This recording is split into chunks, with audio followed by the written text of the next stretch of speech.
मतलब की है, मतलब का संसार।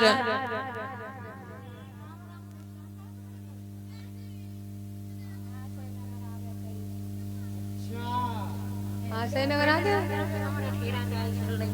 अरे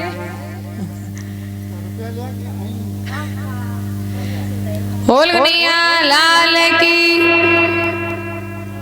ध्यान रखना भैया।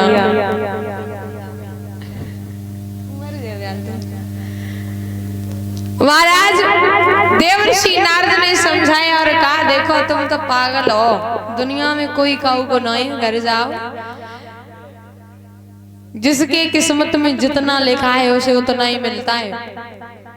और ध्यान रखना, व्यक्ति की ज्यादा इच्छाएं व्यक्ति को दुख देती हैं, समझ रहे हो ना। व्यक्ति अगर इस दुनिया से उम्मीद न रखे तो व्यक्ति कभी दुख में,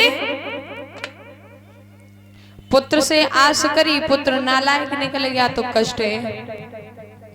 पत्नी से आस करी कि पत्नी सेवा करे और पत्नी चंडाल आएगी तो कष्ट है, समझ रहे हो। सोचा था कि खेती बाड़ी और आगे बढ़े, 4-6 बीघा ले लिए, लेकिन औलाद नालायक निकल गई और खेती एती ले नहीं पाई, समाज में बुरा मनाए रहो तो कष्ट है। व्यक्ति की ज्यादा इच्छाएं व्यक्ति का पतन करती हैं। जितना है उसमें उतना ही खुश रहो। भगवान ने जो दिया बहुत दिया, जो हमारे लायक है भगवान बस आप हमें वही देना। ऐसा नहीं कि भगवान ते कहो कि भगवान हमें कल करिश्मा चाहिए, और भगवान ने ना लिखी गाड़ी नसीब में तो कहां से मिल जाएगी। क्योंकि भगवान अगर छप्पर फाड़ के देता है तो लेंटर तोड़ के ले भी लेता है, समझ रहे हो ना।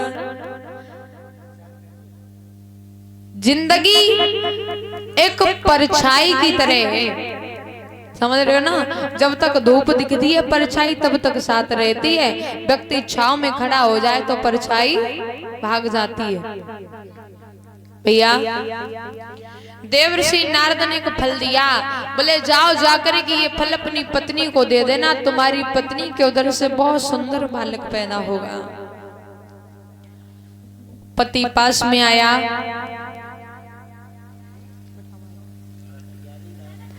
पति घर में पहुंचा, पत्नी बड़े आनंद से श्रृंगार बनाए रही। और ध्यान रखना, जो चंचल स्त्रियां होती हैं उनकी कुछ पहचान बताऊं। सुबह होते ही उनका हाथ झाड़ू पे नहीं जाएगा, शीशा पे जाएगा, बिंदी कौन लगी है, माथे की जगह कहूं नाक पे तनो आएगी। हाँ, और जो सुलक्षण स्त्री होगी वो हमेशा खुद के शरीर से ज्यादा घर की चिंता करेगी, पति की सेवा करेगी।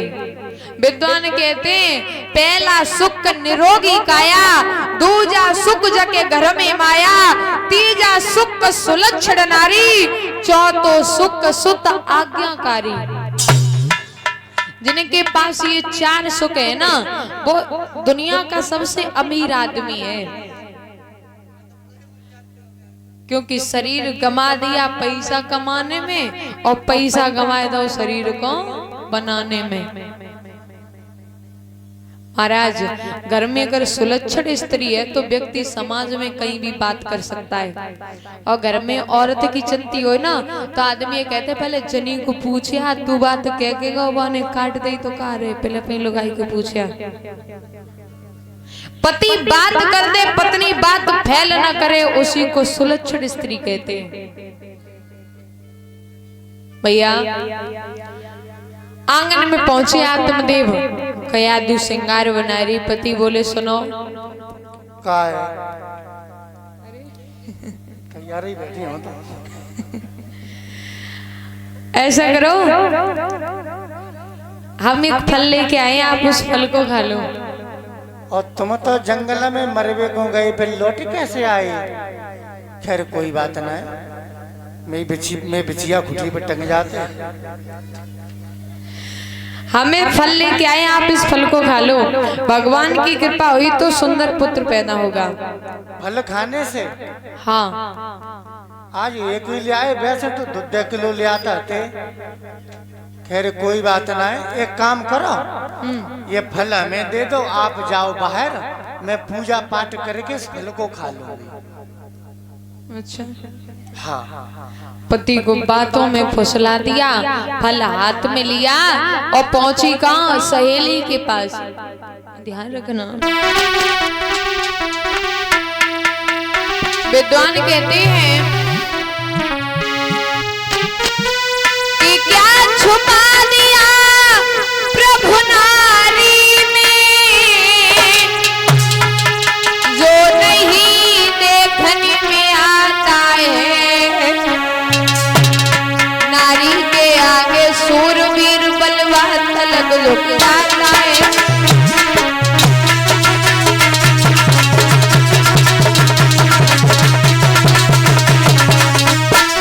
नारी के आगे सूरवीर बलवा तलक झुक जाता है, बलवा तलक झुक जाता है, बलवा तलक झुक जाता है, बलवा तलक झुक जाता है।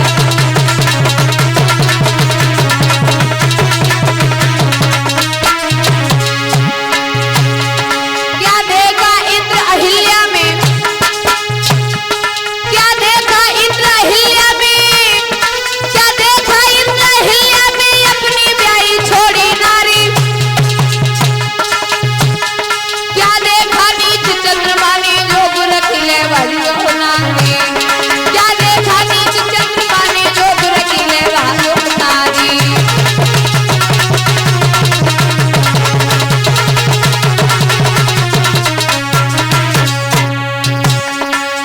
पर नारी की प्रीत फूस की तफनी से धरो कलेजा खीरी होती नहीं अपनी। जैसे रंग कुसुम की चादर तैसे रंग पर आई तेरी आंखों। हाल ही में हंस के बोले और हाल ही कर दे तू खड़ा।